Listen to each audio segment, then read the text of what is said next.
My name is Corey Jones, and I will be doing a project and research on financial planning. I'll be conducting a SWOT analysis on financial planning on my personal short-term, medium-term, and long-term goals, and my own personal financial budgeting. Some strengths of financial budgeting or financial planning is organization. Basically, it helps put everything into one spot so you can understand what you're looking at. It makes it easy to find what you're looking for in the moment. I think it's simple because you can simply look for what you need and find what you're looking for so you don't get confused. Another strength is it helps build responsibility. Basically, becoming a grown up or even in your teen years, it helps build responsibility of keeping track of your money and what you're supposed to do with your money. Some weaknesses are not being able to fit everything into your financial budgeting because things can change at any moment. So there's always going to be something you have to edit or something you have to add in or take out. And sometimes this can get confusing and mixed up, and this can cause confusion and lead to you maybe overspending or underspending or spending money that you thought you had when you didn't. Some opportunities that this brings is it helps you save money and gain a better handle on your money. It also helps you evaluate your spending, basically how much you spend in a month or a year. It helps you keep track of that.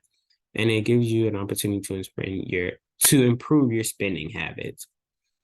Overspending on something or unexpected is a threat because, like I said earlier, if you don't keep track of it correctly, it can be very easy to misplace your money when you might need it for something else entirely. Another threat is inaccuracy. When you're doing your financial planning budget, if you don't do everything accurately in the way you need it, it can mess up everything else on your chart. Because all once again leads back to overspending or underspending. Here's my personal financial budget. As you can see here, I divided it into short-term goals, medium-term goals, and my long-term goals. So for my first row of short-term goals, this is going to be at the top where it says revenue stream one, that's going to be my monthly income. I broke it down into, because for my goals, I want to be a filmmaker. So I broke it down into entertainment, filmmaking, travel, fitness and gym, spirituality, my rent/mortgage or living accommodations, my education, business ventures, property purchases, accolades, and miscellaneous things, basically personal things that I want to do with my life. And the way I did it is I calculated it on how much I would spend out of how much I would make at the time. So for the short-term medium goals, like I said, I make $2,500 a month. So there I would spend $166 in the gym for a gym membership. I would spend $100 on my spirituality. That's basically like if I want to get baptized or something like that, that's how much I would spend. One of my bigger goals is to live in New York or LA. So I had to calculate and look up rent or/slash mortgage for a home in LA or New York. And that would be about $1,200. And this is all just my short-term goals. So basically things I can obtain within maybe a year or 2 years. And at the bottom, you can see where it says total expenses. This is how much I would have left after spending. I would have $1,466 left to do whatever I want with, whether that's saving or if that needs to go to insurance or other things I didn't correctly account for. So next is my medium-term goals or medium-term timeline. This is more like in maybe 2 to 5 years or even 6 years. So in the future, this near future, I plan to have more properties, more real estate properties. So my rent and mortgage raise about 2,000. But I also plan to have a different job and to be making more money. So here I would be making about 25,000 every couple of months. And I also plan maybe someday in the near future to go to school. So here's where I started saving for that. That's $1,920. I also put $920 in miscellaneous because I know soon I want to travel and do my own thing. So all of that total expenses is $7,340, and that leaves me with $17,000 left. Now that's important because during this time, that'll go more towards insurance, health insurance, car insurance, life bills and things, and my bills and things like that for where I'm living. So for long-term goals, which is a while away, this is like the full 10-year plan or 5-year plan. I would expect, and I'm hoping to be making at least $250,000, maybe every 2 months, but if not a year. So for this one, like I said, I want to be an entertainer slash filmmaker. I put majority of the budget in here because I know it costs a lot. So that's about 38,000.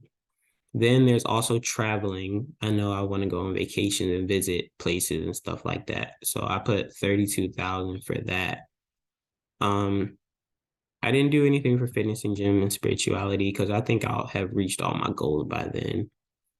For rent and mortgage, like I said, I do plan on getting more real estate properties, and I know that inflation and prices like mortgage raising thing. So for this one, I did 83,000 just to account for my home and for whatever else I may have in the future. For business ventures, one of my goals was to own my own gallery or nightclub, and I know that's expensive, so I looked into that, and it's only like $10,000, so that's why that's there. And then for property purchases, that's another part of real estate, so I did 75,000. This budget is a little tighter because the total expenses would be 238,733, leaving me 11,000 to do with whatever I want, which again will probably go into whatever I didn't incorporate, like health insurance or car insurance or bills.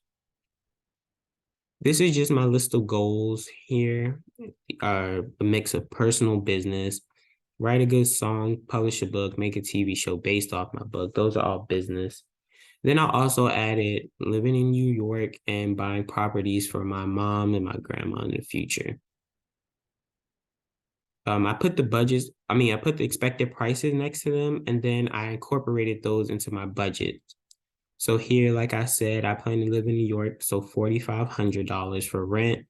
Then I plan to buy several different properties where it says buy a house for my mom, buy a house for my grandma, 300,000. I just incorporated those into my budget so I can make sure I had enough. For my retirement plan, I do plan on making a lot of money, so I at least want some left in my FDIC bank account so I can enjoy my years of retirement, at least 2 million. I do plan on having, like I said, multiple real estate properties and investing in them. So that comes with stocks and bonds.